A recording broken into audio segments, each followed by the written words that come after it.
secret hideout is more famous than the Batcave. And this place is basically like a Smithsonian museum, full of trophies from Batman's many adventures. Here are the top 10 Batcave trophies. Number 10 is Two-Face's original coin.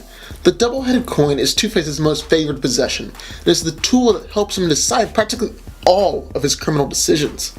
Two-Face has used a couple of different coins in the past, but his most famous one is a two-headed silver dollar, with one side scarred and the other side clean. His original coin, though, was actually Sal Maroni's lucky two-headed coin. For those that don't know, Sal Maroni is the gangster responsible for scarring Harvey Dent, turning him into Two-Face. Anyways, Harvey had to switch coins because the original is safely locked up in Batman's trophy room. Number 9 is Mr. Freeze's original freeze gun.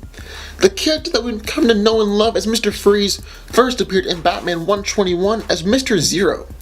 He was essentially the same character though, as he had a freeze gun, committed heinous crimes, and needed the cold to stay alive.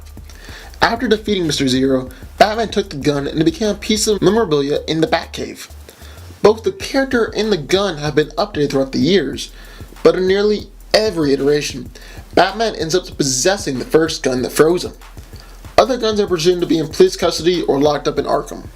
Number 8 is the Shroud of the Mad Monk. Now probably most of you watching this haven't heard about the time that Batman battled an insane vampiric monk. I sure hadn't. This story took place in Detective Comics issue 31, which was only 4 issues after Batman's original appearance. The monk was one of Batman's first significant villains, and kidnapped his fiancée, taking her to his unholy tower. The monk wore a hood with a skull and crossbones on him, and Batman was clearly a fan because when the monk was defeated, Bruce took it back to the cave. Number 7 is the Judge's Gavel. In Detective Comics issue 441, Batman faces off against a mysterious person called the Judge, who is actually slowly drowning Robin. The Judge blames Batman for his daughter's blindness and demands that he pay the price. Batman had to actually save the daughter from a bullet that was intended to kill her, but it ended up blinding her instead. The daughter eventually came to the rescue and helped free Robin and defeat her father. At the end, Batman kept the Judge's Gavel, presumably as a reminder that all actions, even actions made with the purest of intentions, can have bad consequences. Number 6 is Dana Dry's Diary. Now, Batman issue 14 was titled The Case That Batman Failed to Solve, and was basically all about an aging detective named Dana Dry, who Bruce considered to be the best of all detectives.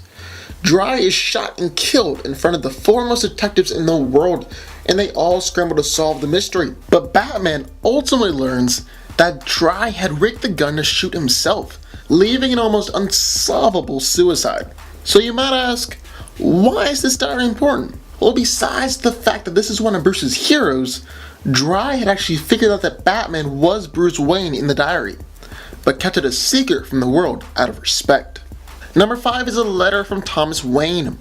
In 2011's Flashpoint, the Flash wakes up in an alternate timeline, where almost everything is different.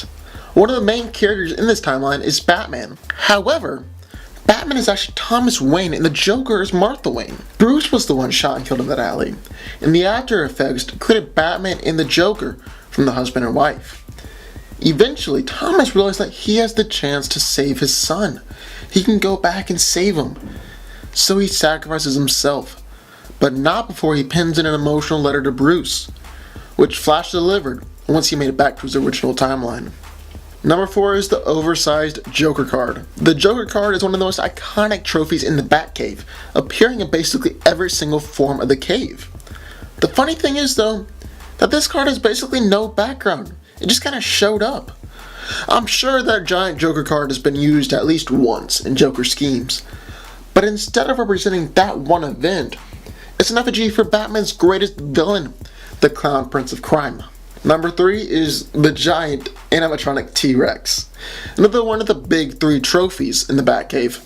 Almost any Bat fan can picture a familiar scene of Alfred dusting off this huge animatronic dinosaur. The dinosaur first appeared in Batman issue 35, where scientists created a Jurassic Park style amusement park with animatronic dinosaurs. It was taken over by a bunch of criminals though, and they began to unleash the dinosaurs on Batman. Fun fact, the animatronic was originally a Brontosaurus, but it was changed to the more menacing T-Rex in Batman issue 48. Number 2 is Jason Todd's costume.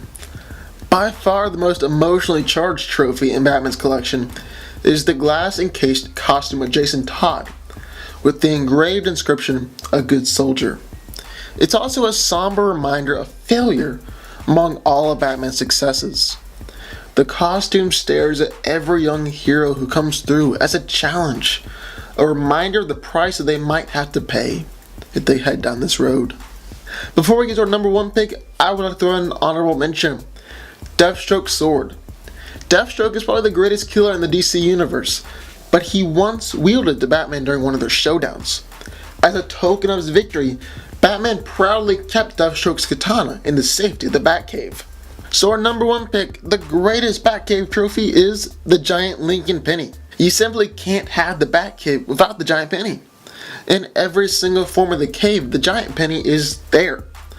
While most people believe the penny is associated with Two-Face, it actually comes from Joe Coyne, the penny plunderer. Joe Coyne is a man whose life has been cursed by pennies. As a young boy, everyone around him had dollars, while all he had were pennies.